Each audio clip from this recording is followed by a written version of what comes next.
वक्रतुंड महाकाय सूर्यकोटि समप्रभ निर्विघ्नं कुरु मे देव सर्वकार्येषु सर्वदा सर्वकार्येषु सर्वदा।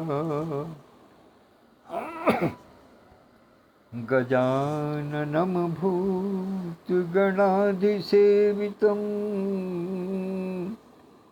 कपित्थजम्बूफलचारुभक्षणम्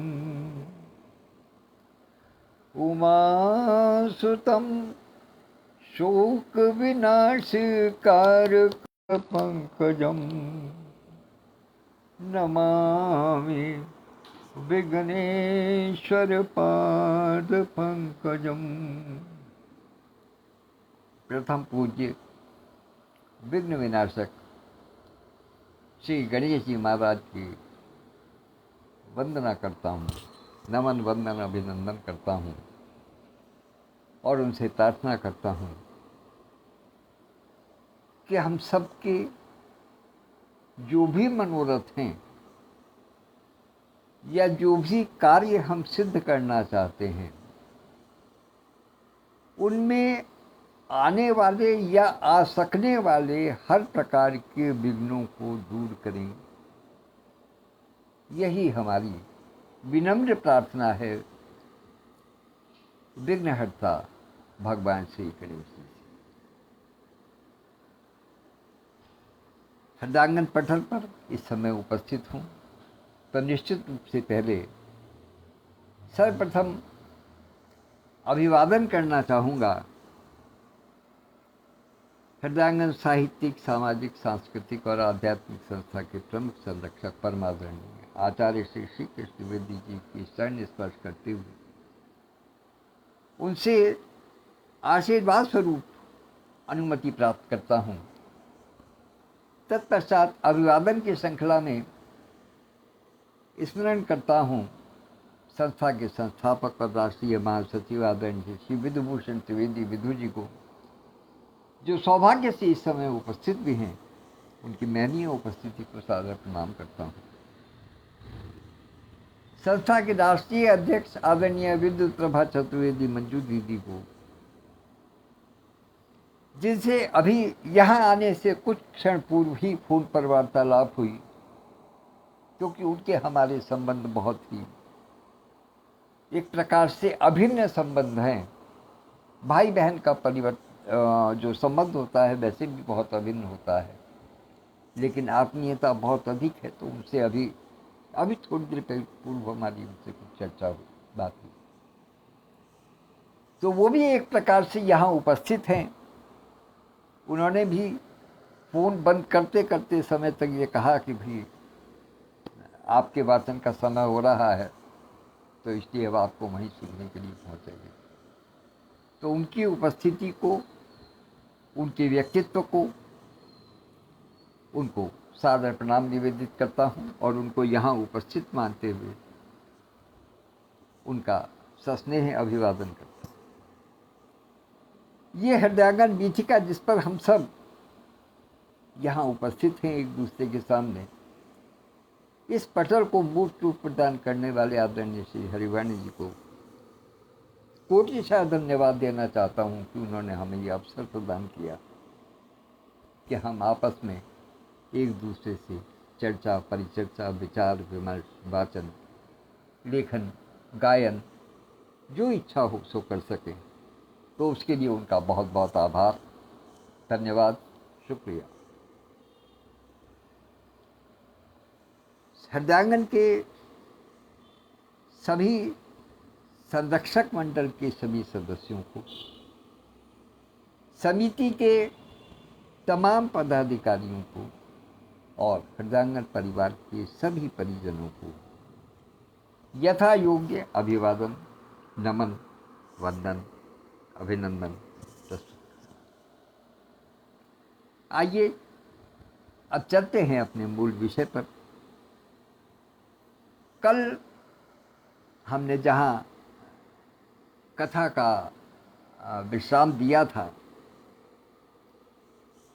वहाँ भरत जी ने जो अपने विचार प्रस्तुत किए, उसके बाद में भगवान श्री रामचंद्र जी कुछ कह रहे हैं, भरत जी को कुछ समाधान दे रहे हैं, कुछ खोज करके बता रहे हैं, अपने मन के भाव उन पर प्रकट कर रहे हैं, और विशेष रूप से उन पर क्या प्रकट कर रहे हैं, उनके माध्यम से पूरे समाज को एक शिक्षा देने का प्रयास कर रहे हैं। तो वहीं से प्रारंभ करते हैं कि राज काज सब लाजपत, धर्म धरनि धन धाम, गुरु प्रभाव पालिहि सबहि, भल होइहि परिणाम। उन्होंने एक अटल वाक्य कह दिया। प्रभु श्री राम ने एक अटल वाक्य कहा सबके लिए कि हमारे राज्य के सारे कार्य, अब सारे कार्यों में कौन कौन से आ जाते हैं, ये रोजमर्रा के काम नहीं, रोजमर्रा के काम के अतिरिक्त जो कार्य हैं, जो दिखाई नहीं देते, जो अदृश्य होते हैं, वो भी हमारे सारे सध जाएंगे। और उनके सधने के पीछे कौन कारण होगा, वो कौन कौन से काम हैं जो कि अदृश्य हैं। लज्जा, हमारे मनों में जो लज्जा है, जो लाज है, जो एक मर्यादा है, वो अपने अंदर अनुभव करने की चीज है, उसको बाहर कोई उसको देख नहीं सकता। बाहर वाला व्यक्ति भी अनुभव कर सकता है, लेकिन वो तभी अनुभव करेगा जबकि हम अपने अंदर अनुभव करेंगे। अर्थात वो किसी के देखने के, किसी के विचार करने की चीज नहीं है, वो अनुभव की चीज। क्यों? क्योंकि श्रेष्ठ जनों का जब आशीर्वाद प्राप्त होता है तो उससे बाहरी धन धान्य नहीं, लौकिक धन धान्य की बात नहीं करते, बल्कि उसके अतिरिक्त विशेष रूप से हमारे मन के अंदर जो सूक्ष्म तत्व जो हैं, जो सूक्ष्म धार्मिक तत्व हैं, आस्तिक तत्व हैं, उनके विकास की बात होती है। उन पर जो प्रभाव पड़ता है, हम उसकी बात करते हैं। तो इसी तरीके से गुरुदेव की कृपा के कारण क्या क्या परिवर्तन होंगे, या किस किस चीज पर ध्यान विशेष रूप से रहेगा गुरु जी की कृपा के कारण, वो है पहला लज्जा, फिर है प्रतिष्ठा। प्रतिष्ठा मनुष्य की कब बढ़ती है? जब मनुष्य अंदर से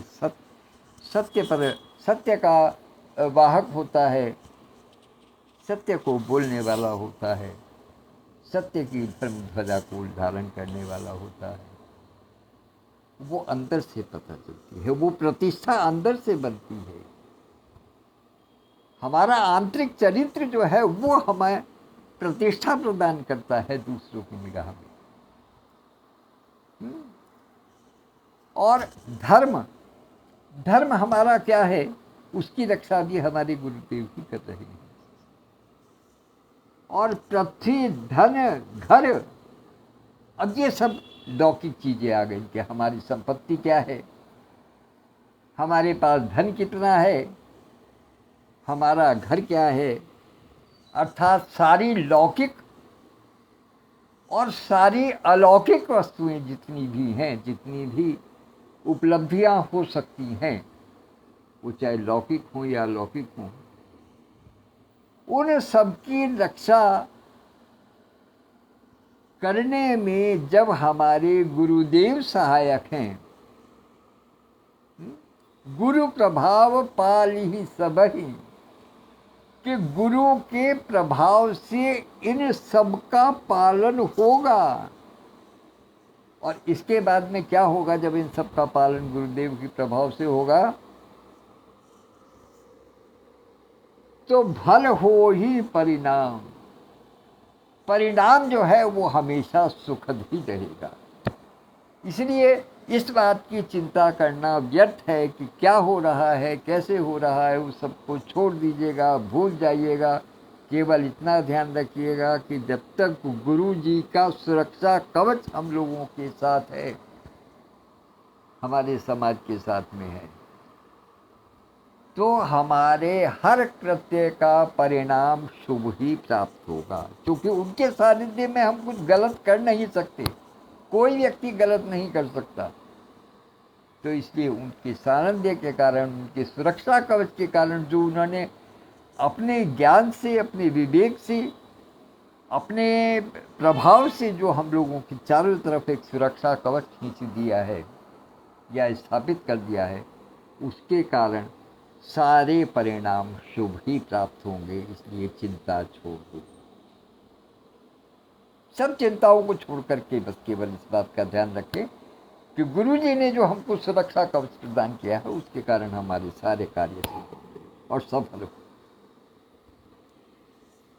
तो सहित समाज तुम्हार हमारा, घर बन गुरु प्रसाद रखवारा।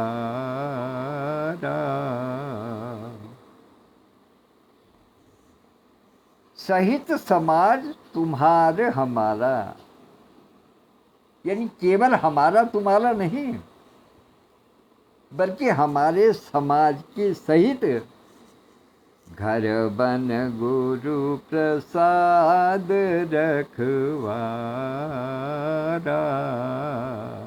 और हमारी धन संपत्ति, घर बार जो भी कुछ है, घर परिवार जो भी कुछ है, उन सबके रखवाले गुरुदेव हैं।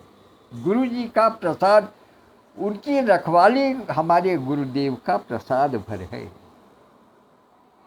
जैसे कहते हैं ना, किसी बड़े व्यक्ति से जब मिलते हैं और वो पूछते हैं कि भाई कैसे हो, कि गुरुदेव आपका कृपा प्रसाद है।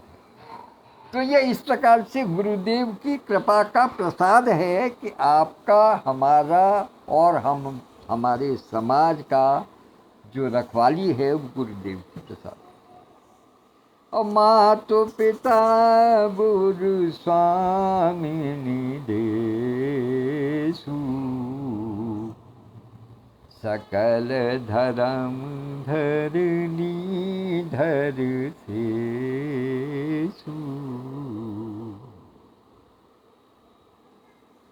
कि गुरुदेव का प्रसाद या उनका अनुग्रह ही घर में और वन में समाज सहित तुम्हारा और हमारा रक्षक है। माता पिता गुरु और स्वामी की आज्ञा का पालन, माता पिता और गुरु, और इनके साथ में स्वामी और लगाओ, अर्थात जिसको हम सर्वोच्च स्थान देते हैं वो स्वामी, जिसके प्रति हम सदैव कृतज्ञ रहते हैं वो स्वामी,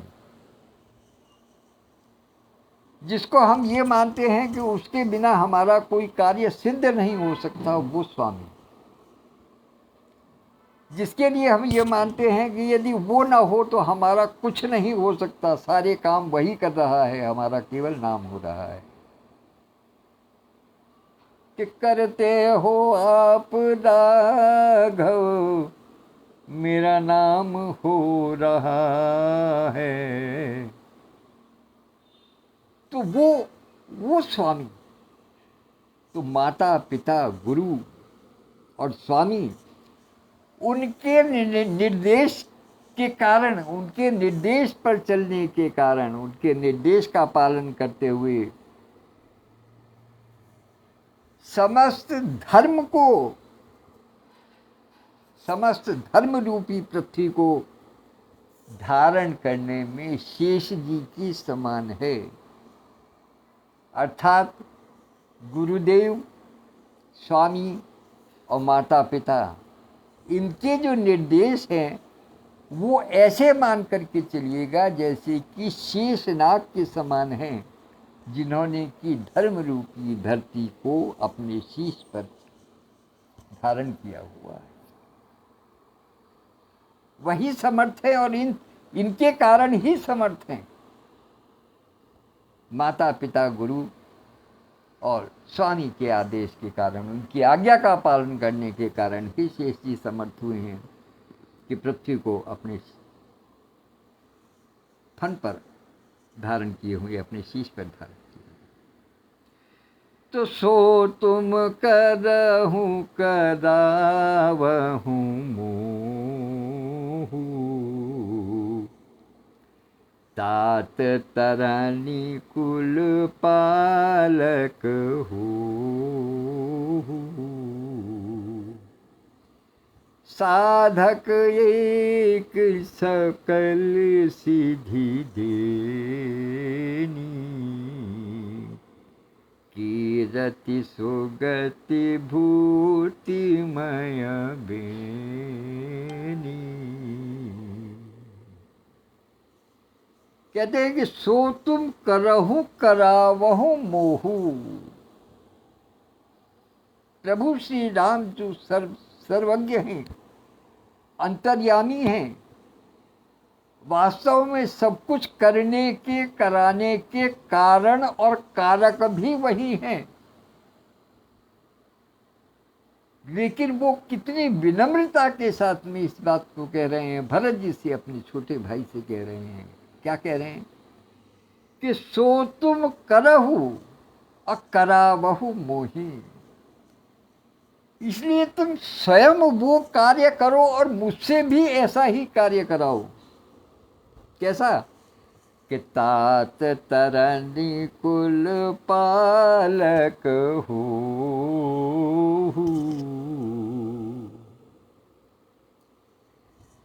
तुम स्वयं भी करो और मुझसे भी ऐसा कार्य कराओ जो सूर्य कुल के सूर्य वंश का रक्षक बने। साधक के लिए एक ही आज्ञा है। अगली पंक्ति में कहते हैं कि साधक एक सकल सिद्धि देनी। जो सच्चा साधक है उसके लिए केवल एक ही आज्ञा है। उसको धार्मिक मान लीजिएगा, आध्यात्मिक मान लीजिएगा, सामाजिक मान लीजिएगा, सांस्कृतिक मान लीजिएगा, जैसी इच्छा हो वैसी मान लीजिएगा। लेकिन एक सच्चे साधक के लिए केवल एक ही स्थिति है, एक ही आज्ञा है। क्या कि कीरति सुगति भूतिमय बेनी, कि उसकी साधना जो है वो त्रिवेणी संगम के समान हो। अब त्रिवेणी संगम में कौन कौन सी चीज हैं? प्रयागराज में कहते हैं गंगा है, जमुना है, सरस्वती है, इसलिए उसको त्रिवेणी का संगम कहते हैं। यहाँ एक भक्त की साधना को त्रिवेणी का संगम क्यों कहा गया है? क्योंकि उसने कहा कि कीरति सुगति भूतिमय बेनी, कि उसके कार्य कीर्तिमयी हो, सुयश फैलाने वाले हों, कीर्ति का प्रसार करने वाले हों। पहली चीज सदगतिमय, उसके कार्य ऐसे हों जो कि सदगति प्रदान करने वाले हों। और ऐश्वर्यमयी, ऐश्वर्य प्रदान करने वाले। तीनों चीजों में थोड़ा थोड़ा अंतर है। लोग कहते हैं कि ऐश्वर्य का मतलब केवल धन है, लेकिन धन कैसा? जो सदगति के साथ में हो, कीर्ति के साथ में हो। और कीर्ति कैसी? जो सदगति के साथ में हो, सदमति के साथ में हो और ऐश्वर्य प्रदान करने वाली। अर्थात तीनों चीजों का संगम एक भक्त को साधना से प्राप्त होता है। वो मांगता नहीं कुछ। सच्चा साधक मांगता नहीं है कुछ, लेकिन उसके हृदय में तीनों गति का वास होता है कि एक कीर्ति उसको पता नहीं होता। जैसे कि हिरण होता है, हिरण की जो नाभि होती है उसके अंदर कस्तूरी होती है, लेकिन वो स्वयं नहीं जानता है। वो अपने उस कीर्ति की सुगंध के कारण जो है वो सब जगह भटकता है, लेकिन सब जानते हैं कि इस व्यक्ति की कीर्ति क्या है, वो स्वयं नहीं जानता। जो अन्य विचरण करने वाले लोग हैं, जो उसको देखने वाले हैं, वो जानते हैं कि ये जो हिरण है वो उसका है कस्तूरीमय मृग है, लेकिन जो स्वयं कस्तूरी मृग है वो नहीं जानता कि उसके पास कस्तूरी है। क्यों? क्योंकि वो उसके अंदर छुपी हुई है। तो इस प्रकार से एक साधक के मन में कीर्ति छुपी होती है, सदगति छुपी होती है। सदगति, सदमति, दोनों चीजें साथ साथ चलती हैं। जिसके पास मति सद है, जिसकी मति शुद्ध है, उसकी गति भी शुद्ध है, ये निश्चित रूप से जान लीजिएगा। दोनों चीजें एक साथ साथ हैं। गति, मति की गति के अनुसार ही सारे कार्य होते हैं। हमारे बुद्धि की गति जहाँ चलती है, उसी के अनुसार हमारे सारे कार्य संपन्न या विफल होते हैं। हम अपनी मति की गति किस दिशा में रखते हैं, वही उससे ही निर्धारण होता है कि हमारी गति कहाँ पहुंचेगी, हम क्या कर पाएंगे, किस तरफ जाना है। और भूतिमय, स्वयं में एक संतोष होना। कहते हैं ना कि गोधन गजधन बाजधन और रतन धन खान, और जब आवे संतोष धन सब धन धूरी समान। तो वो संतोष का जो धन है वो हृदय में स्थापित होता है। संतोष का धन कहीं बाजार से नहीं मिलता है, कहीं हम उसको खरीद नहीं सकते हैं। वो संतोष धन है, वो हमारे अंदर स्थापित होता है। और वो किसके मन में स्थापित होता है? जो भक्त साधना में रत रहता है। हर व्यक्ति को नहीं मिलती इन तीनों चीजें। इन तीनों चीजों का जो मेल है, जो संगम स्थल है, वो केवल एक साधक के मन में होता है। इसलिए प्रभु श्री राम कहते हैं कि गुरुदेव की कृपा के कारण, गुरुदेव की कृपा के अनुसार, उनके आदेश के अनुसार, माता पिता गुरु और स्वामी के आदेश के अनुसार सबके मन में एक त्रिवेणी स्थापित है। त्रिवेणी होना जरूरी है। तो सो विचार सही संकटु भारी, करहु प्रजा परिवार सुखारी।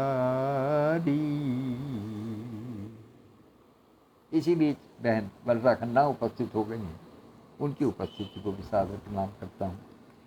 आशा है कि अब आदरणीय राजीव खन्ना सेठ जी की, लाला जी की का स्वास्थ्य पहले से काफ़ी कुछ ठीक होगा और प्रतिदिन बेहतरी की ओर बढ़ रहा होगा।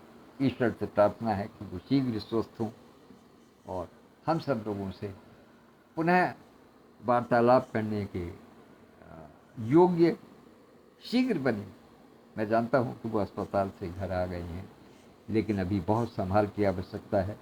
और मैं अपनी बहन को, छोटी बहन को आशीर्वाद क्या कहूँ, एक सलाह दे सकता हूँ कि उनकी हर प्रकार से सेवा कीजिएगा, क्योंकि वही एक वास्तविक पतिव्रता, सत्यव्रती नारी की जो है शिक्षा होती है, वही उसका चरित्र होता है। तो सो विचारी सही संकटु भारी, करहु प्रजा परिवारु सुखारी। एक पंक्ति में प्रभु श्री राम ने अपनी सारी बात भरत जी को समझा दी है कि सो विचार सही संकट भारी।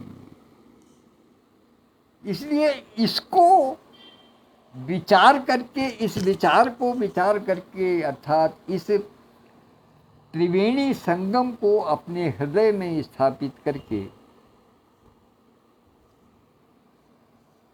सारे संकटों को सहन करना सीखिए। सारे संकटों को जो भी आ सकते हैं, या आएंगे या आए हैं, भूत वर्तमान भविष्य, संकट नाम के जो भी तत्व हैं,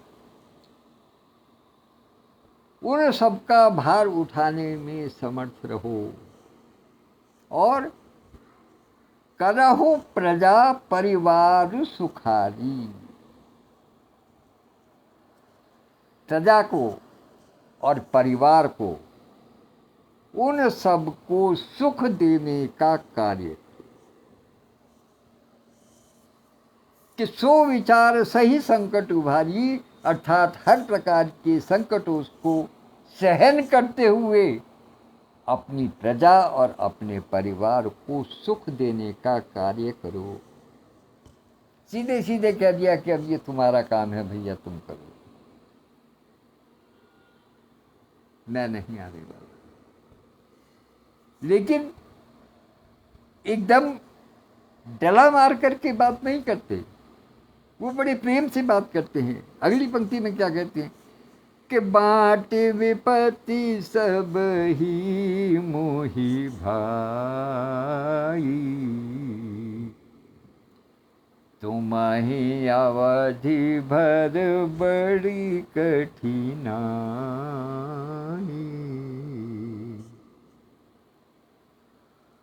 कि हे भरत, तुम सब लोगों ने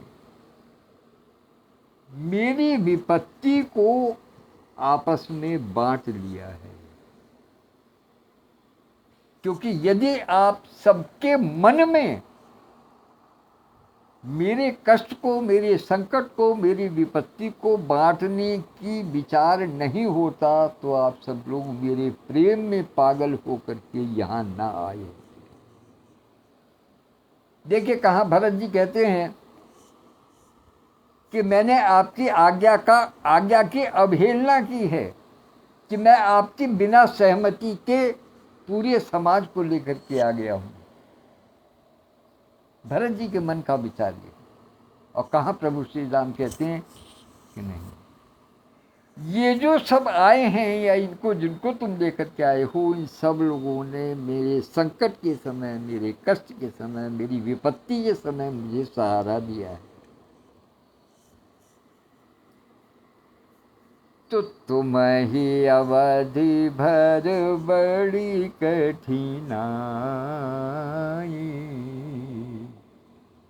तो तुम पर केवल एक अवधि भर का भार है, एक समय भर का भार है। इसलिए तुम्हें उसमें कठिनाई नहीं अनुभव होना चाहिए। अर्थात ये एक प्रकार से, जैसे आज की भाषा में ताना कहते हैं, वो कहते हैं कि भाई मैं तो वन में हूँ,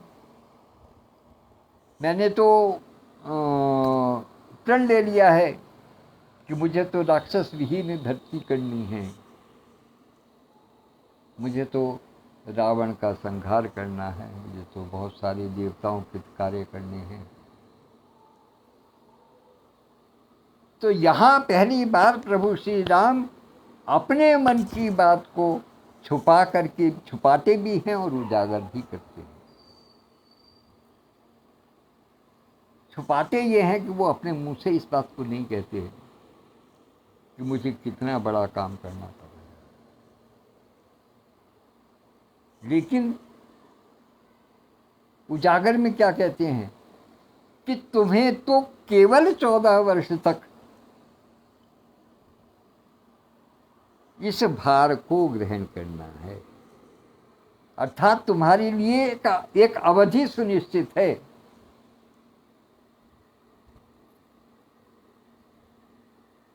अप्रत्यक्ष रूप से, अपरोक्ष रूप से उन्होंने कह दिया कि मुझे लौटकर आने के बाद भी एक लंबे समय तक इस परीक्षा से गुजरना होगा कि प्रजा का पालन और परिवार का पालन किस प्रकार से करना। तुम्हारे लिए अवधि सीमित है, मात्र 14 वर्ष की है, लेकिन मेरे लिए वो असीमित अवधि है।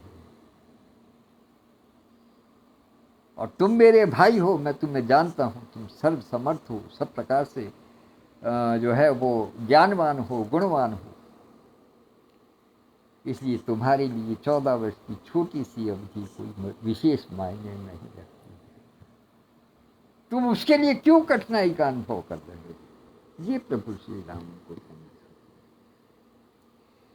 तो जानी तुम ही मृदु कहूँ कठोरा, कुसमय तात नानुचित मोरा,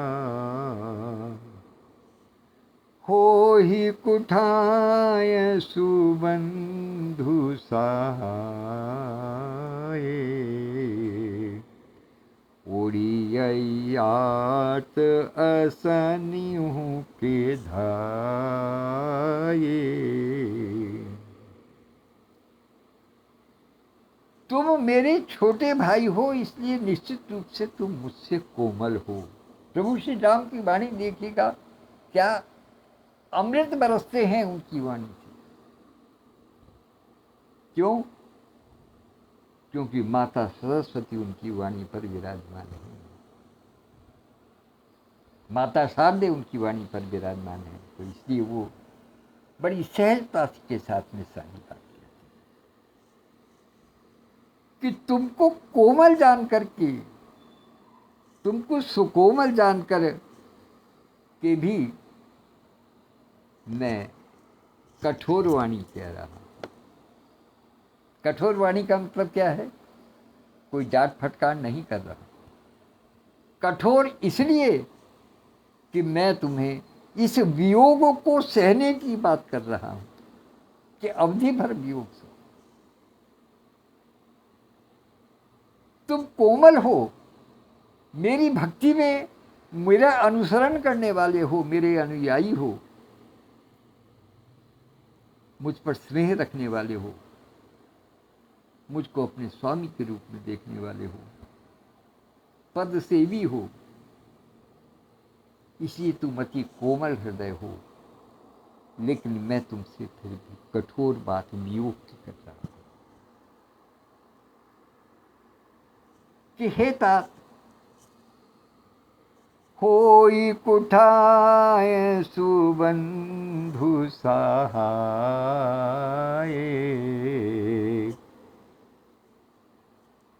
कि बुरे समय में, बुरे स्थान पर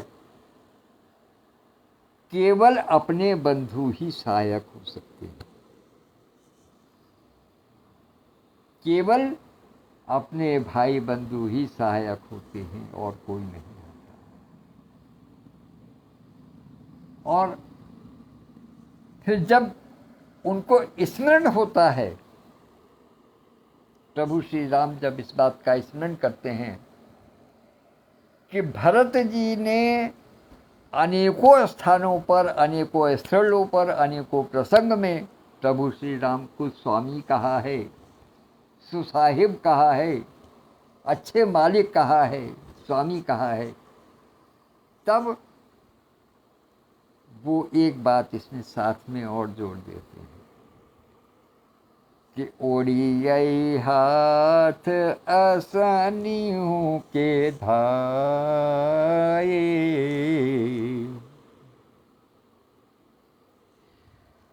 कि जिस प्रकार से वज्र का आघात रोकने के लिए कौन सामने आता है? वो उसका हाथ आता है, उसी का हाथ आता है। और वैसे पूरे व्यक्तित्व में, पूरे मनुष्य के शरीर में हाथ क्या है? सेवा धर्म करता है, सेवक का कार्य करता है। क्योंकि सारे कार्य तो वही करता है, तभी वो शरीर को सुदृढ़ रख पाता है, सुपुष्ट रख पाता है, परिवार का पालन पोषण कर पाता है। लेकिन जब कोई आघात होता है अपने शरीर पर, तो सबसे पहले हाथ से ही रोका जाता है। अपना हाथ ही रोकने के काम में आता है। वो चाहे सशक्त हो या कमजोर हो। कोई व्यक्ति जब कहीं, मान लिया कोई युद्ध की परिस्थिति आ गई और किसी दूसरे व्यक्ति ने कटार निकाल ली है मारने के लिए, और कोई कमजोर व्यक्ति नीचे पड़ा हुआ है, तो चाहे उसमें शक्ति हो या ना हो, अशक्त हो, कैसा भी हो, कोमल हो कितना भी, लेकिन वो अपने हाथों से ही प्रतिकार करने का प्रयास करता है। क्योंकि हाथों का कार्य है, वो सेवक धर्म वो सेवा का धर्म निभाते हैं। इसलिए वज्र के भी आघात रोके जा सकते हैं। किसके द्वारा? सेवक रूपी हाथ के द्वारा।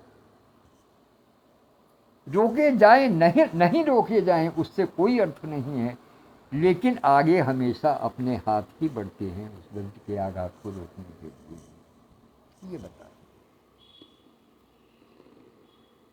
तो सेवक कर पद नयन से, मुख सो साहिब हो, तुलसी प्रीत की रीत सुन, सुख बिसराहि सो। क्या कहते हैं तुलसीदास जी? कि सेवक कर पद नयन से, मुख सो साहिब हो। यहाँ दो सेवक और तैयार कर दिए। कौन? कर, हाथ। सेवक कर, पद, पैर, और नयन, और आंखें।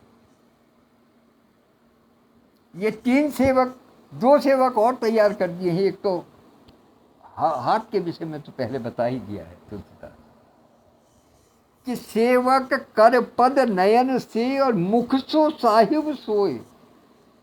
और ये हमारा जो मुख है, ये स्वामी के समान है, ये साहिब के समान है, ये हमारे मालिक के समान है। ये जो आज्ञा देता है उसके अनुसार ये जो तीनों सेवक हैं, हाथ है, पैर है और नेत्र हैं, ये तीनों उनकी सहायता करने के लिए खड़े हो जाते हैं। मुख जो आज्ञा देता है उसका पालन करने में खड़े हो जाते हैं। मुख की आज्ञा का पालन करने में ये तीनों सर्वसमर्थ रहते हैं। यथाशक्ति, यथा संभव, यथा समय, ये उसमें अवश्य ही अपना योगदान करते हैं। कहने को सेवक हैं और मुख स्वामी है। यहाँ स्वामी और सेवक के बीच में कोई मतभेद नहीं है। तो तुलसी प्रीत की रीत सुन, सुख बिसराहि सोई। तो इसलिए सेवक और स्वामी की ऐसी प्रीत की रीत देखकर जो सुकवि हैं, जो वरिष्ठ कवि हैं, जो जानकार कवि हैं, जो मूर्धन्य विद्वान हैं, वो तुलसीदास जी की बात को सुनकर के उनको बहुत सराहते हैं। अपरोक्ष रूप में जो प्रभु श्री राम कहना चाहते हैं, जो प्रभु श्री राम कहते हैं, उनकी पूरी बात का समर्थन करते हैं। और समर्थन उनको करना ही करना है निश्चित रूप से। उसके पीछे मुख्य कारण क्या है कि प्रभु श्री राम की जिह्वा पर सरस्वती विराजमान है। इसे तुलसीदास जी कहते हैं कि ये प्रेम का जो संबंध है, आज की, क्षमा कीजिएगा मैं इस विषय को यहाँ नहीं लेना चाहता था, लेकिन एक बात आ गई है, शब्द आ गया है, तो मैं कहने से स्वयं को रोक नहीं पा रहा कि आज की तरीके से नहीं है कि सेवक और स्वामी के बीच में युद्ध चलता रहेगा कि नहीं हमें भी स्वामी बनने का अधिकार मिलना चाहिए। अरे स्वामी तो जो है सो है, सेवक सो जो करे सेवकाई। सेवक धर्म बनना, सेवक करना, दास धर्म का निर्वहन करना बहुत कठिन है, वो इतना आसान काम नहीं है। आप जानते हैं कि कोई वरिष्ठ होता है, कोई ब्राह्मण होता है, कोई विद्वान होता है, कोई संत होता है, कोई महापुरुष होता है। सिया राम जय राम जय जय राम। जब हम जाते हैं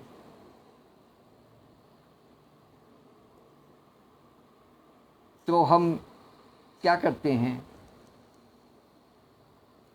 उसके चरण स्पर्श करते हैं,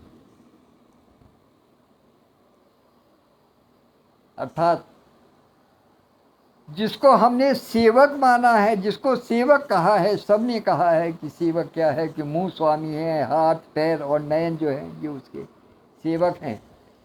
तो उन सेवकों में भी जो सबसे नीचे की स्थिति में है, जो धरातल पर रहता है, जो धरती पर रहता है,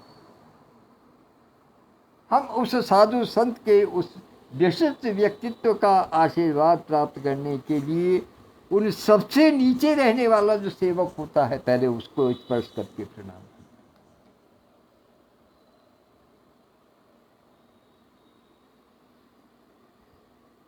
तो इसलिए यहाँ ये भेद समाप्त हो जाता है एक स्वामी और सेवक के बीच का। यही प्रीत की रीत है, यही प्यार का संदेश है संसार को भी और पूरी सृष्टि को, कि प्रीत की रीत किस प्रकार से निभाई जाती है। तो इसलिए इस प्रीत की रीत को बड़े बड़े कवि, मूर्धन्य विद्वान प्रकट कर सकते हैं, लेकिन तुलसीदास उसमें समर्थ नहीं है। वो केवल अपनी बात को, अपने मनों के भाव को प्रकट करता है, बाकी और उसके अंदर किसी प्रकार की कोई वो नहीं है, लेकिन वो अपनी बात को कहना चाहते हैं, प्रकाशित करना चाहते हैं। तो सभा सकल सुनी रघुबर भानी, प्रेम पयोधि अमीय जनु सानी। सभा सकल सुनी रघुबर बानी, संपूर्ण समाज जो दोनों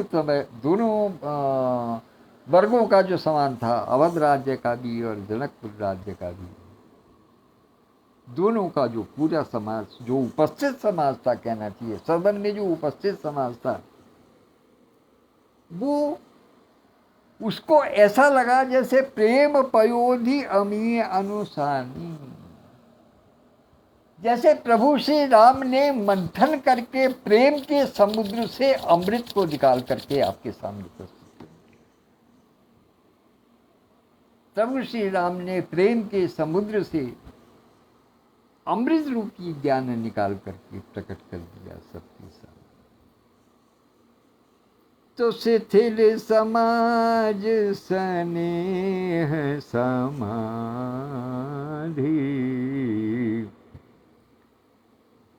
क्या हुआ? शिथिल समाज स्नेह समाधि। पूरा जितना समाज सामने बैठा हुआ था वो स्नेह की समाधि में चला गया। ध्यान किसको कहते हैं? जब बाकी सारी चीजों से ध्यान हट जा करके केवल एक केंद्र बिंदु पर, आज्ञा चक्र पर जब दृष्टि केंद्रित हो जाती है, इसके इधर उधर कुछ नहीं दिखाई देता, कुछ देखने की इच्छा नहीं रहती, वो ध्यान होता है।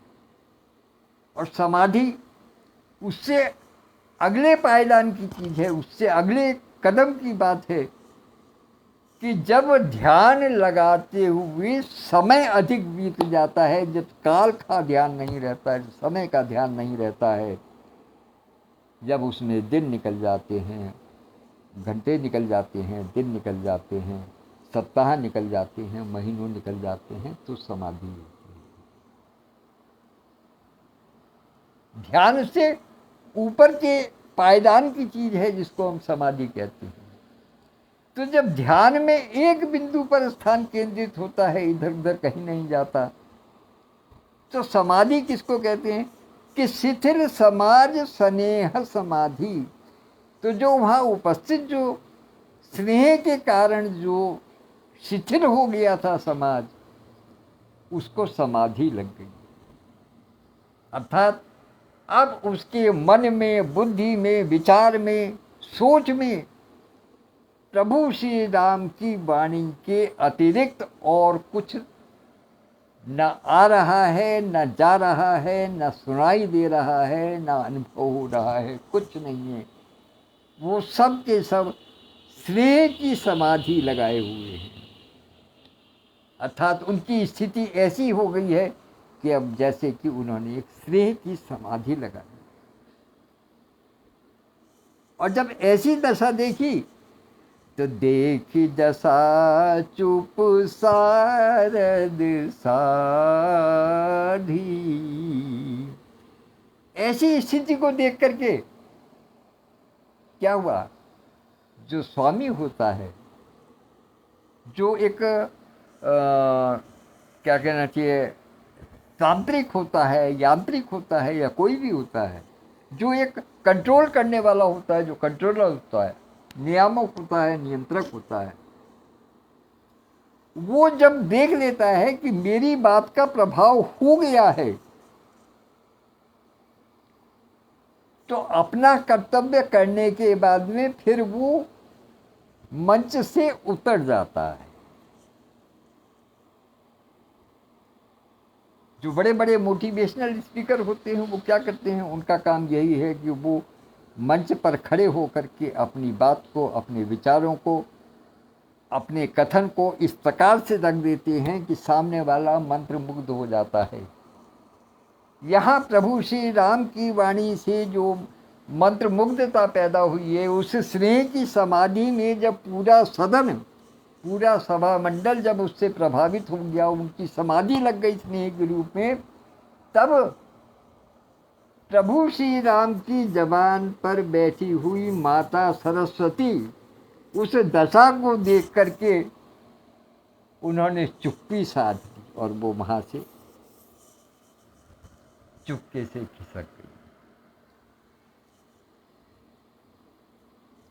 माता सरस्वती ने यहाँ पर चुप्पी साध ली, क्या देख करके कि प्रभु श्री राम की वाणी के कारण सब स्नेह की समाधि में चली गई, सारा समाज स्नेह की समाधि में चला गया है। तो भरत ही भयउ परम संतोषु, सन्मुख स्वामी विमुख दुख दोषु।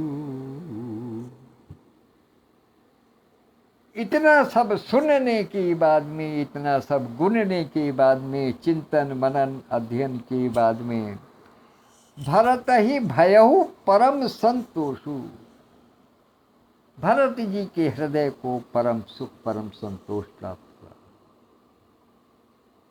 वो कहा था ना कि गोधन गजधन बाजधन और रतन धन खान, और जब आवे संतोष धन सब धन धूरी समान।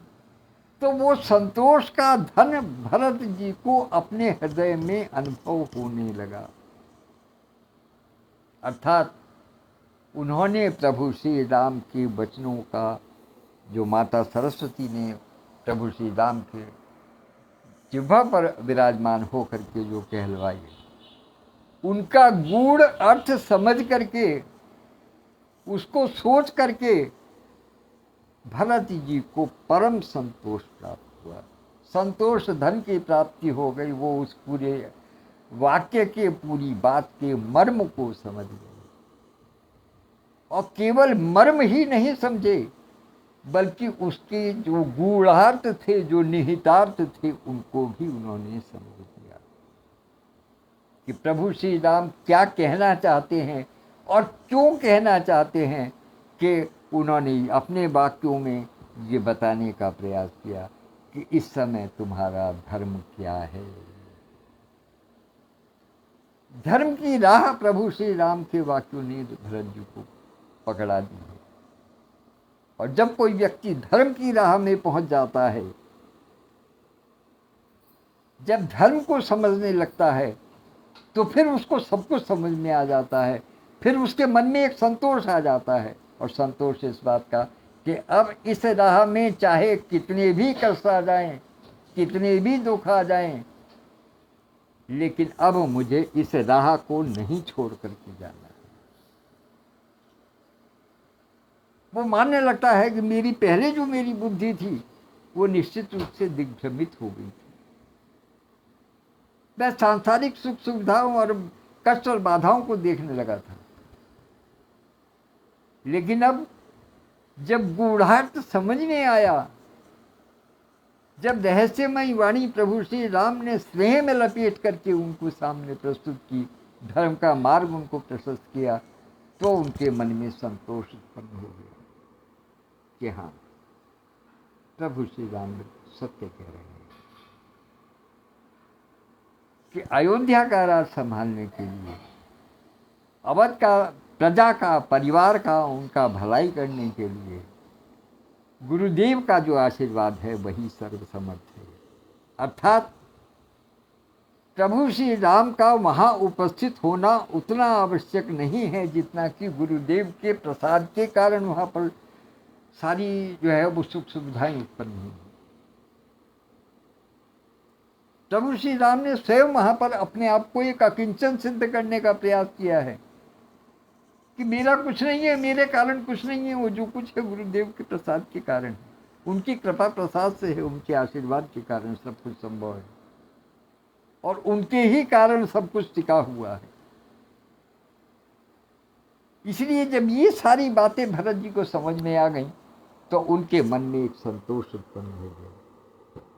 संतोष इसलिए भी उत्पन्न हुआ कि जो वो कार्य सोच करके आए थे, जिस कार्य की सिद्धि के लिए आए थे, उसके अंदर के जो गूढ़ अर्थ थे, तत्व थे, जो रहस्य थे, वो सब उनकी आंखों के सामने खुलने लगे। वो सब उनको समझ में आने लगा कि मैं कहाँ क्या सोच रहा था, उसमें क्या त्रुटि थी, या मुझको उस विषय में किस प्रकार से सोचना चाहिए था। वो सारा कहते हैं ना कि जैसे वस्त्र का ताना बाना अलग अलग हो जाता है, जब उसको बार बार उसको रगड़ा जाता है, उसको धोया जाता है, उसके मैल को उतारा जाता है, तो एक स्थिति ऐसी आ जाती है कि उसका ताना बाना अलग अलग दिखाई देने लगता है, और सब पता चल जाता है कि कौन सा धागा ताने का है और कौन सा धागा बाने का है। तो वही स्थिति भरत जी के हृदय की है। इस समय वो अपने विचारों का मंथन करने लगे हैं, वो अपनी बात का, अपना तो उनका, उन्होंने जो एक मंतव्य बनाया था उसका मंथन करने लगे हैं, उस पर चिंतन करने लगे हैं प्रभु श्री राम की बात को सुन करके। अर्थात प्रभु श्री राम के वचन रूपी साबुन ने भरत जी के विचार में जो कुछ लेश मात्र, जो कुछ त्रुटि बैठ गई थी, गंदगी नहीं कह सकता, गंदगी तो भरत जी के स्वभाव में हो ही नहीं सकती, लेकिन जो कुछ त्रुटि बैठ गई थी, या कहिएगा कि उनके कदम जो बहक गए थे, उनको सत्य मार्ग पर ले आए और उनकी दृष्टि के सामने उनको बता दिया कि तुम कहाँ हो, तुम्हारा कर्तव्य क्या है, तुम्हें क्या करना चाहिए, वो सब उन्होंने बताया। तो भरत जी को परम संतोष हो गया, और सन्मुख स्वामी विमुख दुख दोषु, और स्वामी के सम्मुख होने के कारण दोष और दुख उनसे विमुख हो गए। जब आवे संतोष धन सब धन धूरी समान, तो उनके मन के जो दोष थे, जो कष्ट थे, वो स्वयं उनसे विमुख होकर के चले गए। भरत जी के मन में जो अन्य वस्तुएं पड़ी हुई थी, जो दोष थे, जो दुख था, जो कष्ट था, वो सब उनको छोड़ छोड़ करके, उनका मन में जो एक भय था वो छोड़ छोड़ करके जाने लगे। क्यों? क्योंकि सामने उनके सम्मुख स्वामी बैठे थे, जिन्होंने उनके हृदय में संतोष को स्थापित कर दिया था। भरत जी के हृदय में संतोष स्थापित कर दिया। तो मुख प्रसन्न मन मिटा विषादु,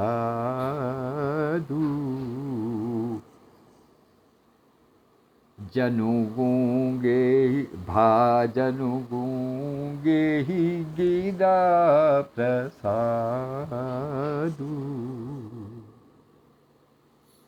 मन मिटा विषादु, मन से हर प्रकार का दुख मिट गया, हर प्रकार का विषाद उनके हृदय से मिट गया। और मुख प्रसन्न, भरत जी के मुख पर प्रसन्नता का भाव छा गया। क्योंकि जैसे ही संतोष धन उनके हृदय में समाहित हुआ, त्यों ही उनके हृदय से जो विषाद था वो मिट गया और उनके मुख पर प्रसन्नता का भाव आ गया। और भाजनु गूंगे ही गीदा प्रसादु, और स्थिति उनकी ऐसी हो गई है जैसे कि गूंगे ने गुड़ खा लिया है, अर्थात वो अंदर ही अंदर प्रसन्नता का अनुभव कर रहे हैं, लेकिन बता नहीं पा रहे, बोल नहीं पा रहे हैं। कंठ अवरुद्ध है, नेत्रों से जलधार बह रही है, हृदय में प्रसन्नता है, मुख पर प्रसन्नता है, हृदय में किसी प्रकार का कोई विषाद नहीं है, शारीरिक कोई कष्ट नहीं है, कोई दुख नहीं है, और हृदय में परम संतोष। ऐसी स्थिति हो गई। और इस स्थिति को वर्णन करने में भरत जी स्वयं असमर्थ हैं, केवल अनुभव कर रहे हैं, उसको केवल और केवल अनुभव करते हैं। ये केवल माता सरस्वती के प्रभाव के कारण ही ऐसा हो रहा है। या कहिए कि वो यदि कुछ कहने का प्रयास करेंगे तो माता सरस्वती ही उन पर कृपा करेंगी, वो तभी कुछ कह सकते हैं, अन्यथा वो गूंगे।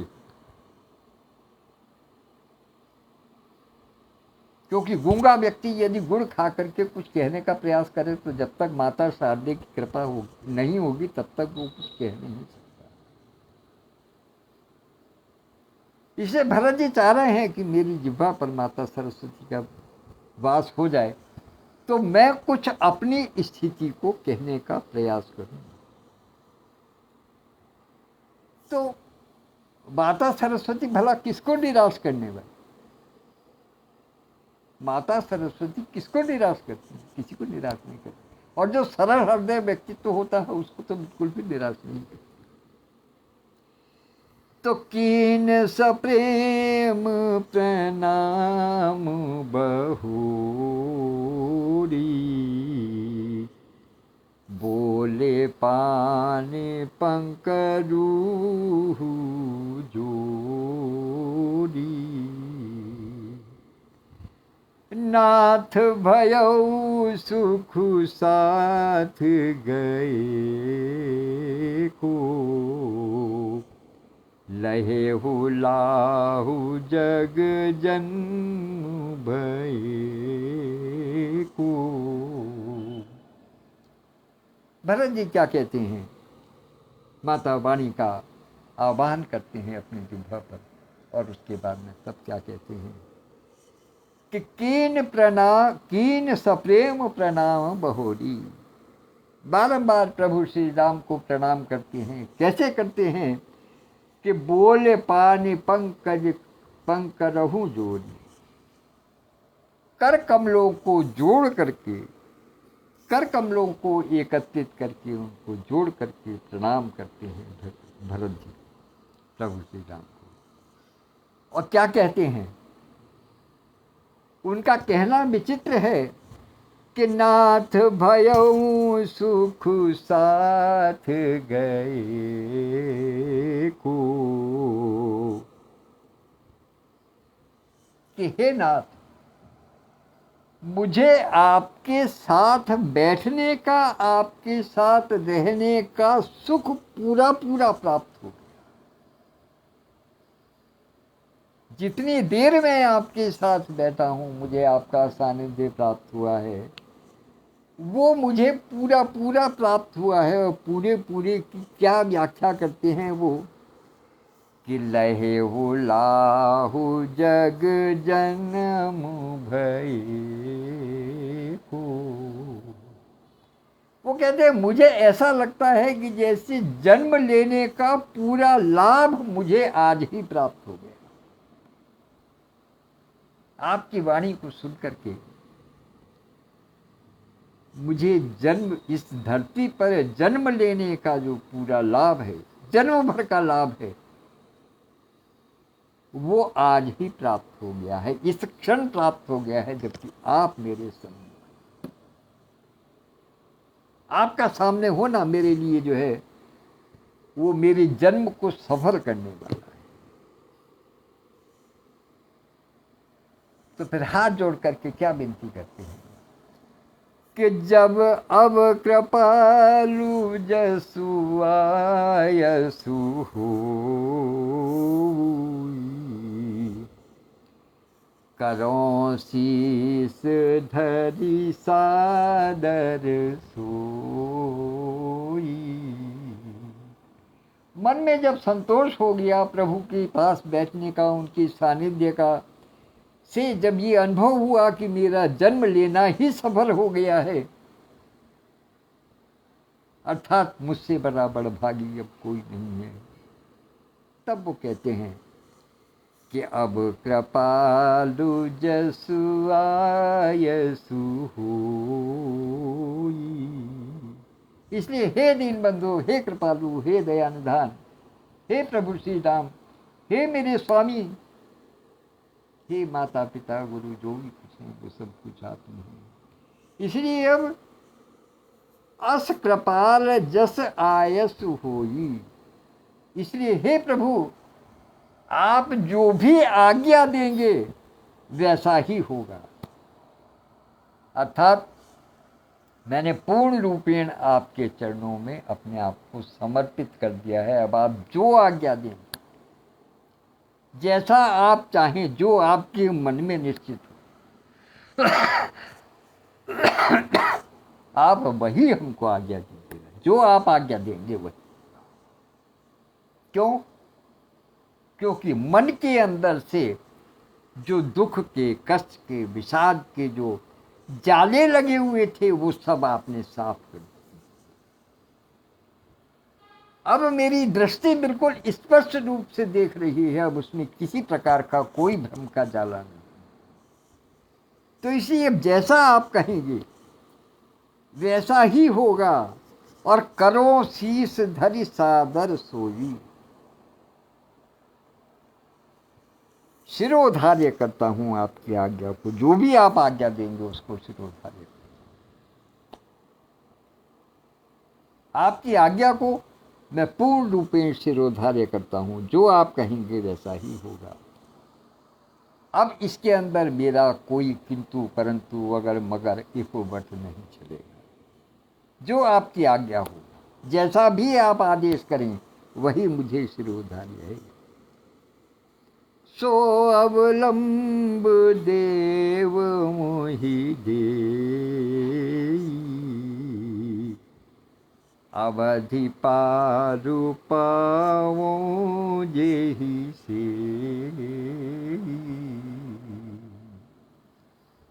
भरत जी ने बड़े ही विनम्र भाव से प्रभु श्री राम को कहा कि जैसा आप आज्ञा करेंगे वैसा ही होगा, आपकी हर आज्ञा मुझे स्वीकार्य है, बस मुझे केवल एक काम कर दीजिएगा। शर्त नहीं है, लेकिन एक विनती है कि सो अवलंब देव मोहि देही। हे प्रभु, मुझे कोई ऐसा सहारा दे दीजिएगा, अवलंब, कोई ऐसा सहारा दे दीजिएगा कि अवधि पार पाऊं यही से ही, कि जिसको देखते देखते, जिसकी सेवा करते करते ये अवधि पार हो जाए, 14 वर्ष की अवधि पार हो जाए, बस केवल इतनी प्रार्थना है। बाकी जैसा आप कहेंगे वैसे सब कुछ आप ही के अधीन होगा। ये केवल मेरा एक अनुरोध है कि मुझे कोई ऐसा सहारा दे दीजिएगा, कोई ऐसा अवलंब प्रदान कर दीजिएगा जिससे कि ये जो अवधि है, ये जो समय है, ये जो कालखंड है 14 वर्षों का आपके वियोग का, ये पार हो जाए किसी प्रकार से उसकी सेवा करते करते। बस केवल इतनी इच्छा है, वो हमको कर दीजिएगा। तो देव देव अभिषेक के हित गुरु, देव देव अभिषेक हित गुरु अनुशासन पाय, आने वो सब तीरथ सलिलू, तेहि के काह रजाई। कहते हैं कि हे स्वामी, मैं, चूँकि जब व्यक्ति किसी काम से चलता है तो वो सारी व्यवस्था साथ लेकर के चलता है। भरत जी जब प्रभु श्री राम के प्रेम में चित्रकूट के लिए प्रस्थान किए तो वो वहाँ से ये विचार बना करके चले थे कि प्रभु श्री राम जैसे ही आज्ञा दे देंगे तुरंत उनका अभिषेक कर दिया जाएगा, राज्याभिषेक वहीं कर दिया जाएगा। इसलिए वो अपने साथ राज्याभिषेक की सारी तैयारी, सारी सामग्री लेकर के चली थी, अपनी सारी सामग्री अपने साथ लेकर के चले थे। और किस लिए लेकर के चले थे? क्योंकि गुरुजी ने आदेश दिया था, गुरुजी के अनुशासन के अनुसार लेकर के चला था कि देव देव अभिषेक हित गुरु अनुशासन पाय, आने सब तीरथ सलिलू, तेहि के काह रजाई। कि बस एक बात पूछना चाहता हूँ, निवेदन करना चाहता हूँ, एक भाव आपके प्रत्यक्ष आपको समर्पित करना चाहता हूँ कि गुरु जी की आज्ञा के कारण, गुरु जी के निर्देशानुसार, गुरु जी के आदेशानुसार मैं आपके अभिषेक के लिए सारे तीर्थों का और पवित्र नदियों का जल लेकर के आया हूँ। जाने हूँ आने हूँ सब तीर्थ सलिलु, तेही मैं सारी सामग्री लेकर के, सारे तीर्थों का जल लेकर के आया हूँ। तो अब मुझे ये बताइएगा कि उनके लिए मुझे क्या आज्ञा है, उनका मैं अब क्या करूं, उनका मैं प्रयोग किस प्रकार से करूं, वो मुझे आप आज्ञा दीजिए। तो आज विश्राम यहीं करते हैं, क्योंकि समय बहुत हो गया है, लगभग 1 घंटा 10 मिनट के करीब हो गए हैं, जबकि जो निर्धारित समय है वो 35 मिनट, 40 मिनट, हद से हद 45 मिनट। लेकिन जब व्याख्या जब किसी चीज़ की बढ़ जाती है, मन के भाव जब उमड़ आते हैं, तो फिर स्वयं को रोक पाना संभव नहीं है। तो इसलिए आप सबको अधिक समय तक रुकना हुआ, इसके लिए क्षमा प्रार्थी हूँ। यदि कोई कष्ट हुआ हो, कोई दिक्कत हुई हो, उसके लिए क्षमा प्रार्थी हूँ। लेकिन अब आज प्रसंग का विश्राम यही करते हैं। कल इससे आगे बढ़ेंगे। वही रात को 8 बजे का समय है। तब तक के लिए आज्ञा दीजिएगा। धन्यवाद। जो सभी उपस्थित हैं, जो प्रत्यक्ष दिखाई दे रहे हैं, उनके अलावा जो नेपथ्य से सुन रहे हैं, उन सबको भी सादर आभार व्यक्त करता हूँ, अभिवादन करता हूँ। और आदरणीय संस्थापक महोदय को मैं आश्वस्त करता हूँ कि श्री शुक्ला जी महाराज के पास में ये वीडियो उनके पास पहुँच जाएगा, निश्चित रूप से आज ही, अभी थोड़ी देर बाद उनके पास पहुँच जाएगा। आप चिंता न कीजिएगा। वो भी इस प्रसंग से, इस कथा से वंचित नहीं रहेंगे। विश्वास कीजिएगा, ईश्वर की कृपा है, उन तक अवश्य पहुँचेगा। धन्यवाद। कल पुनः भेंट होगी। तब तक के लिए आज्ञा दीजिएगा। नमस्कार।